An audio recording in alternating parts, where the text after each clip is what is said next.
மத்திய உள்துறை அமைச்சர் மிக விளக்கமாக சொல்லியிருக்கிறார்கள்.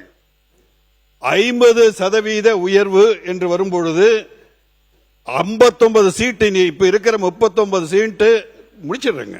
59 சீட் ஆகி இப்ப இருக்கிற எடப்பாடியார் அண்ணா அவர்கள் சொன்ன மாதிரி 7.8 இருந்து அதிகமாகுது.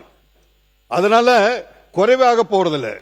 அதுல இன்னொரு பயத்தையும் எடப்பாடியார் அண்ணா சொன்னது நான் எங்க பகிர்ந்துக்க விரும்புகிறேன். ஏன்னா இந்த டிசம்பர்ல முடியும் போது அதுக்கப்புறம் இந்த நிலையே தொடர்ந்தா மக்கள் தொகையுடைய அடிப்படையில் வரும்போது நமக்கு ஒரு இழப்பு வந்துடக்கூடாது என்பதை நாம் மனதில் கொள்ள வேண்டும். ஆகவே இன்றைய நிலையிலே முடிக்கிறேன். நீங்க அடிக்கடி பேசிட்டே இருக்கிறீங்க. நமக்கு இன்னைக்கு காலையில் அவரை ரிக்வெஸ்ட் பண்ணிருக்கேன், எனக்கு ஒரு வாய்ப்பை கொடுங்க. ஒரே பிரதிநிதி, மத்திய அரசின் ஒரே பிரதிநிதியா இருக்கிறேன். அதை பற்றி ஒரு பிரச்சனை வரும்போது மத்திய அரசுடைய நிலைப்பாடை நான் சொல்லணும். சொல்லுங்க. அதனால இப்ப இது தமிழகத்துக்கு நல்லதுன்றதும் நாம் கருத வேண்டும். ஏன்னா எதிர்காலத்தில் நமக்கு நல்லது நடக்கணும். அதற்காக இதுல நம்ம தயவு செய்து எந்த அரசியல் உள்நோக்கமும் வேணாம்.